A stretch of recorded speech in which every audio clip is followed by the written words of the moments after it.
రైతు మిత్రులకు నమస్కారం. ఈ వీడియోలో పులివెందుల మరియు అనంతపురం మార్కెట్‌లోని చీనీ రేట్లయితే తెలుసుకోబోతున్నాం. ఇక డేట్ విషయానికొస్తే ఈరోజు జూలై 10, 2026 సంవత్సరం. ముందుగా అనంతపురం మార్కెట్ చూస్తే ఈ మార్కెట్‌కొచ్చేసి 800 టన్నుల దాకా కాయలైతే వచ్చినాయి. ఇక రేట్ల విషయానికొస్తే రూ. 6,000 తాన్నించే మొదలైంది. ఎక్కువ శాతం వచ్చేసి 10,000 నుంచి 13,000, 14,000 వరకు ఎక్కువ శాతం నాట్లయితే ఈరోజు అనంతపురం మార్కెట్‌లో సేల్ అయితే అయినాయి. ఇక టాప్ రేట్ విషయానికొచ్చేసి ఇనాం రేట్ వచ్చేసి 17,000 టాప్ రేట్‌గా పోవడం అయితే జరిగింది. అయితే బయట రైతులు మాత్రం కొంతమంది 18,000, 20,000, 22,000 వరకు కూడా ఈరోజు పోయిందని చెప్పి చెప్పుకుంటున్నారు. ఇక గవర్నమెంట్ వాళ్ళు ఇచ్చిన రేట్ అయితే 17,000. ఇక పులివెందుల మార్కెట్. ఈ మార్కెట్‌కొచ్చేసి 35 టన్నుల 370 కేజీలు కాయలైతే వచ్చినాయి.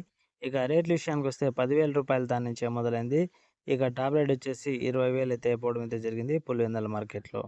ఓకే ఫ్రెండ్స్, ఈ ఇన్ఫర్మేషన్ మీకు ఉపయోగపడుతుంది అనుకుంటే లైక్ కొట్టి షేర్ చేసి సబ్స్క్రైబ్ చేసుకోకుండా చూస్తున్న వాళ్ళంటే చేసుకొని అయితే వీడియో చూడండి. Thank you for watching. జై హింద్.